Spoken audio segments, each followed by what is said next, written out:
Welcome back, ladies and gentlemen. I am Marcus Aurelius, and this is the final episode of the Fortress mode part of Anvilquested. And in this episode, I wanted to take a look at all that we've accomplished and built utilizing the Stonesense 3D Fortress Viewer. So let's do that. Let's just get right into it.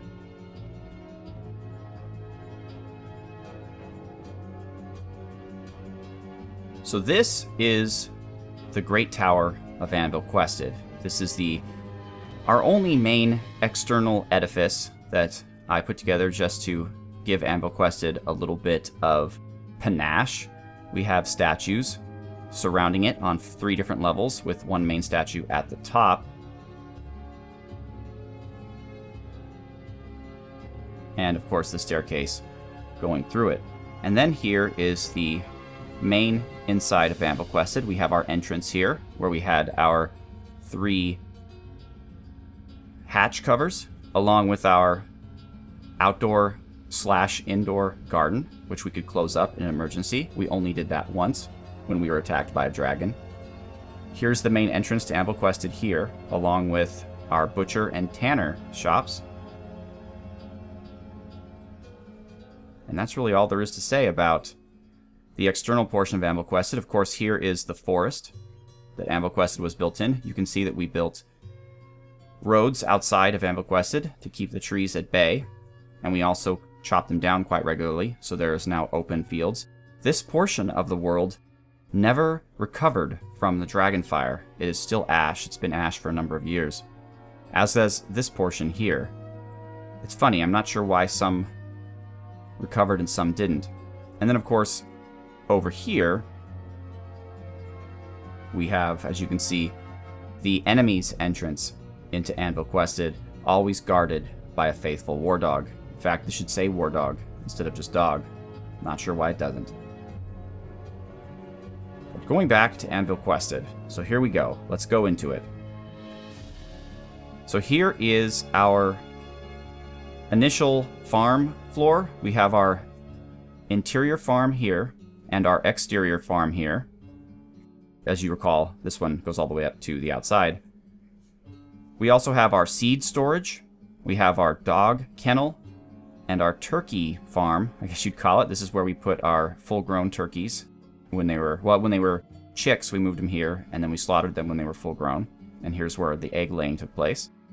This is where we kept all of the named pets so that they would be safe, because if a named pet dies, the person, or dwarf I should say, whose pet that is, becomes very unhappy. And this was kind of an expansion area for named, or otherwise nowhere else to go pets. Alright. Then we had our main storage floor. You can see this is where we excavated out area for our indoor terrarium. So this was where our merchant came into Anvilquested from, as you can see moving up here. Oh, you know, we were going to put statues here, and we never did, but I guess that's okay. And there we had a dog, just making sure that no kobolds or goblin snatchers snuck in. However, we did not see one kobold or goblin snatcher in the entire run of Anvilquested, which is very strange. And here, of course, was the trader's entrance to the fort. This was our first dormitory, and it remained a dormitory for migrants. This was our first dining hall, which we kept going. This is the engraver's shop, and where he put all of the gems, and he would engrave the finished goods, which are up in these 2 areas for the merchant. This was furniture storage, and this was assorted of different types of furniture storage as well. This was all food storage here. As you can see, Anvilquested had plenty of food. This was the main food processing area with our kitchens and breweries, as well as farmers' workshops.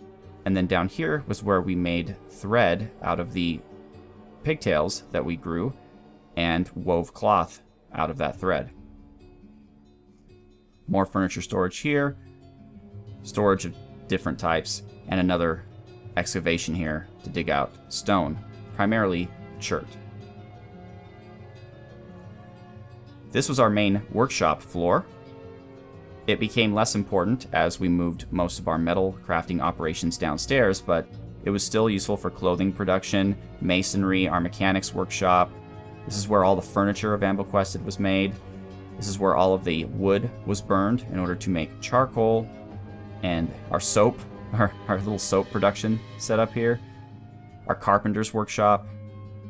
This is where our initial stone stockpiles were. Then this is the entrance here to our terrarium with all of our underground trees that we were experimenting to see if they would grow underground as long as you gave them enough vertical space. And the answer to that was yes, they would. However, our mushrooms never really took off. The trees did really well, but the mushrooms never developed their characteristic mushroom head. They just were a single spire that stopped. I'm not sure if that would be different if I actually made this larger. It was already like 4 stories high, so that's pretty large. But yeah, this was a little cafe, so the dwarves could hang out and eat while looking at this beautiful area. And it really looks beautiful when you look at it in 3D. Like, what a nice little area. It's really heavily filled with trees. Here you can see the killing zone of the enemy's entrance to our fortress, where our marks dwarves would hang out and get ready to fire. And here, of course, is some more stone excavation. This is how we got in to excavate the stone. Alright, so this was our military and lever floor. This was our main lever room. This is the living, eating, and relaxing area that we created for our dwarves that were locked into the lever room. These are the pumps that were used to train our military dwarves. And these 1, 2, 3, 4, 5, 6 rooms were our different barracks for our different dwarves. This was our armor and weapon storage. Our Marks Dwarves shooting gallery, where our Marks Dwarves stored their bolts here. This is the way up to the killing ground. And then this, guarded by a dog, was the way that enemies came into our fortress. There were some cage traps, some weapon traps, and most of the fighting that took place at Anvilquested took place right here against the goblin hordes. And here's all their associated detritus and clothing and socks and whatever it is that we didn't want to pick up. And of course, as you can see, there was this tunnel out, which led to our enemy's entrance. So under this, we have our floor of history and our crypt, where we kept our dead dwarves here. Here's where we kept our artifacts, our priceless artifacts, both made through moods and named weapons of dwarves who died. Here was our memorial halls for dead dwarves, and our memorial hall for our fallen enemies. Krag Kveldcharm, Brizo, and Yossarian are taking a look at our enemies, while Torgar Hammerstriker, the Fundorf... Well, actually, the Fundorf, Vanagander, and Morin are looking at our priceless artifacts, but Torgar Hammerstriker and P-Doggy 14 are looking at the memorials to our fallen heroes. And then, this, of course, was our Hall of History, where every year we would engrave a pillar. We made it to 12 pillars, I believe. 1, 2, 3, 4. Well, no, more than that, it must have been. Oh, yes, we engraved 2 a year. That's right. Yeah, so almost 12 we filled out. Not bad. Then, of course, we have our main bedroom and dining area. As you can see, these are the beds and rooms for all of our citizens, as well as the wells for drinking water, and our hospital. More wells for the hospital as well. Then, of course, we have our entryway. There's plenty of really expensive statues in this dining hall, some giant dining tables, as well as some food and alcohol storage. This was also the ground floor of the terrarium, which also housed our 2 pigtail farms for thread production, as well as our ranching, I guess, section of the fortress with our water buffaloes, llamas, and yaks, which we utilize for meat, milk, and fur.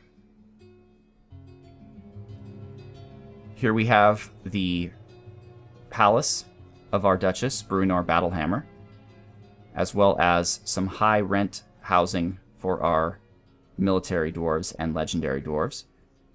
This was also the top entrance to our arena, where our enemies were kept in cages and dropped down into the arena, as well as our most recent excavation area, where we were excavating not only chert, but also iron ore. Then we have the middle level of the arena, where our March dwarves came in and could hang out and get ready to attack our enemies. And here was the ground floor of the arena, which we closed up with a drawbridge, and that is where the action took place, as well as our refuse bins. I created 3 more, but I never had to use them. This is where we stored assorted bones and skulls and body parts of our enemies. Some people ask, Marcus, why did you keep them downstairs? Well, one of the reasons was, in the event that a necromancer should ever make it to the fortress, they would not be able to raise them into zombies, which was quite a good feat. Oh yes, and this of course was our Dwarven Atom Smasher, where we put all of our trash, old worn out clothes, and other stuff and smashed into oblivion to improve FPS. Then we start getting down into the staircases. Hey, there's Marcus Aurelius. I don't know what he's doing this far up in the fortress. Sleepy Wolf. Sanctum Stone, the second, probably. Urist Mikado. And here was when we started our big mining operations to not only get gems and such, but also ore, which was our most important desire. As you can see, we had to be very careful to make sure that our mining operation did not disturb the caverns, so that the denizens of the caverns didn't come in and murder all of our dwarves. Here was our first cavern lair entrance, where our Marks dwarves would hang out here to shoot enemies that came up. There's our Duchess, Brunor Battlehammer, just chilling. And as you can see, here was the main entrance into the caverns. We've got a lot of troglodytes, looks like, in cages that we never did anything about. And this, of course, was the first cavern lair. We've already looked at it in detail, but even in 3D, it's hard to see because it's so multi-leveled. As you can see, this is a bit lower level. There's some over here as well. This part of the cavern we really didn't get into much, but it is worth noting this is what the mushroom trees are supposed to look like. So the ones that I grew myself in my terrarium obviously didn't end up looking like this. Either it's a bug in the game's code, or there was something in the terrarium that just wasn't right for mushroom growth. Although, if you'll notice, these aren't 3 or 4 high, so where these mushrooms were able to expand out, I'm not sure. Argyle and Loup-de-Dor are here, and this is the, looks like the bottom cavern lair. Nope, this is the bottom cavern lair. But we'll keep going here. Polat and Sleeves. Shrix. Nidoros and Liam. Alright, here's cavern floor number 2. We actually broke into this cavern lair, so we had to build a wall to protect it. This one's a bit more dangerous, but what kept this cavern level safe for our dwarves was our friend, there he is, the blind cave bear. Right there. He was standing on top of this mushroom, protecting us from the foul creatures of the second cavern lair. So as a result, this cavern lair we utilized a lot more than the others. Here's our killing zone that we created. And then here was our main entrance to this cavern lair. We chopped down all the mushrooms for wood. We dug out a ton of... Where is it? Over here we dug out a ton of marble. There we go. Sorry, this is where we dug out all the marble here.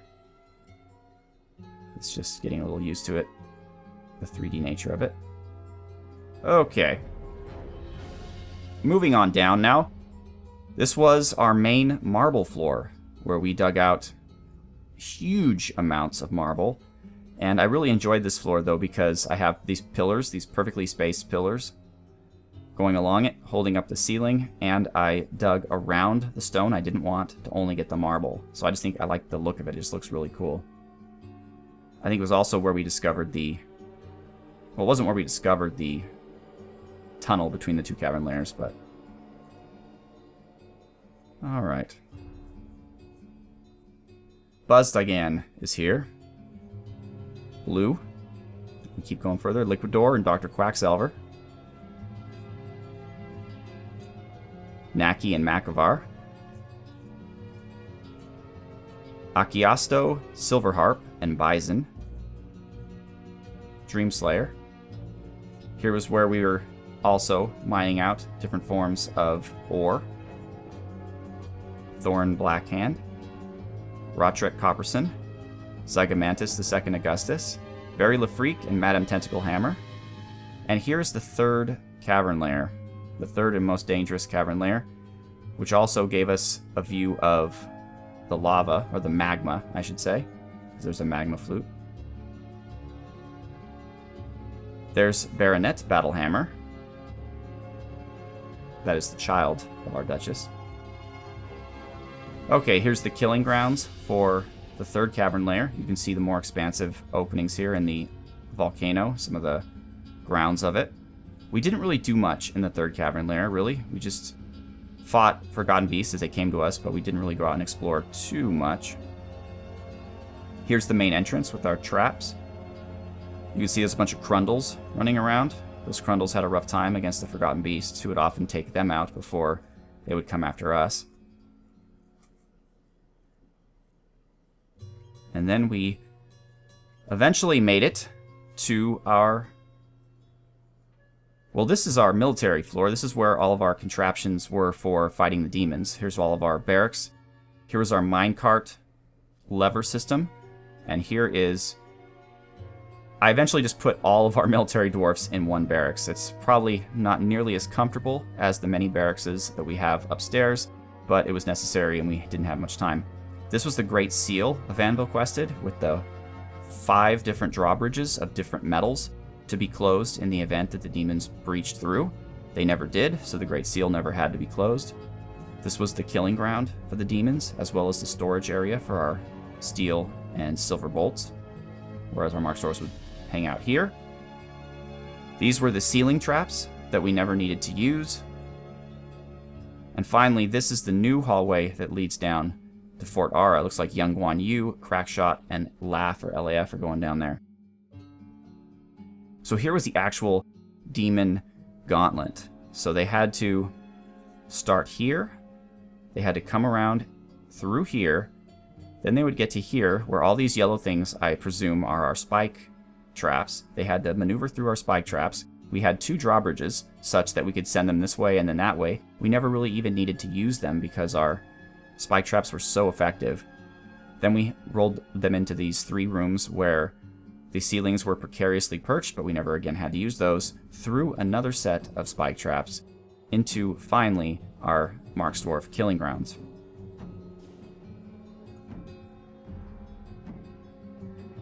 So now we're going to go in 2 different directions. Let's follow the staircase for right now. This is our dormitory and dining hall for those people down here at the magma level. Garner Wedsword, Monkey Mark Mario, Ibercore, and Instigator are here. This was where we stored all of our metal. We have our blue metal, or our adamantine, also known as candy, down here. Here's Ray Joseph making more of it. These were all of our quantum stockpiles for different types of metal. This was food storage. Then we had our actual production floor, which was 1 level above the magma. And that's where we had all of our magma smelters, as well as 4 magma forges. You see there's Grumzub making lead crafts. Jagagimo is probably picking them up and delivering them upstairs. Stephanos and Edmus are here smelting. So now we'll go back up to here, and we'll follow this route instead. That is the route here, which goes down to Fort Ara. So here is the top of the magma, where we found the adamantine spire. We also have a block stockpile here for the building of Fort Ara. Jan is down here. Then we have a smaller staircase going down, again through the adamantine, digging it out whenever we could, otherwise leaving it intact so that the lava, or the magma, once again I should say, doesn't come in and kill us all. And in case you're wondering, the difference is lava is what it is up in the surface when it reaches the air. Like what comes out of a volcano is lava. However, when it is under the ground, it is magma. Again, digging through the magma. And as you could see, some parts of stone extended down, but once you got to this dark red semi-molten stone, you couldn't go any further. So the only way to get down into the underworld is through the adamantine spire, or if you're fortunate enough, which we unfortunately were not, there are sometimes dark fortresses that open up in the third cavern layer, and you have to fight a bunch of zombies and skeletons and stuff. And as you get to the bottom of them, you'll find a adamantine weapon. And by picking that weapon up, you also open a hole into hell. But we didn't have one of those, so we used what we had, which was an adamantine spire. So now we're getting to the point where it's mostly semi-molten rock. Completely semi-molten rock. Until finally, welcome ladies and gentlemen to a 3D representation of hell. As you can see, there are bolts everywhere. There's a ceratopsid monster just chilling. And here's Fort Ara. Here's the top floor. It's hard to imagine, really, because it kind of appears like a tower, but there is, of course, a ceiling directly on top of it. So this is not like a roof, like what you would think. Wish there was a way to show that, but yeah, it goes right up to the ceiling. So these, instead of being like crenellations, are more like a wall with slots in it for our Marks dwarves to shoot out. And then we have this other floor where the inside is hollowed out, but then we go down to our causeway with our steel drawbridge until finally we are at the floor of hell. And let's see if we can't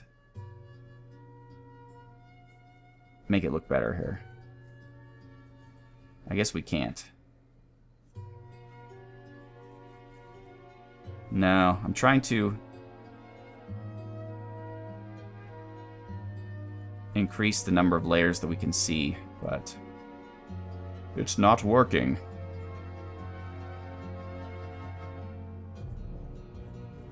Yeah, it doesn't want to help us out. These are the eerie pits that go down infinitely, I suppose, or to lands unknown. And this is the base of Fort Ara. So there you have it. This is our entire fortress in beautiful 3D. I'm quite proud of it and of all that we accomplished, especially Fort Ara. Prior to this series, I have never actually been down into hell, so it's fun that I was able to do so in this series, and that we had to face relatively tame demons. Nothing made out of stone or metal, but rather things made out of snow and sleet and things that were a little bit easier to kill. And we fully explored the entirety of the vertical nature of our map. So, alright, ladies and gentlemen, well, after this we will be starting our adventurer mode. We're going to start off, of course, with looking at Legends mode and getting an idea of the shape of the world and where things stand before we start off on our grand adventure. So once again, I am Marcus Aurelius. Thank you so much for coming with me on this journey through the lands of Namnatom and the fortress of Anvilquested. Have a good one.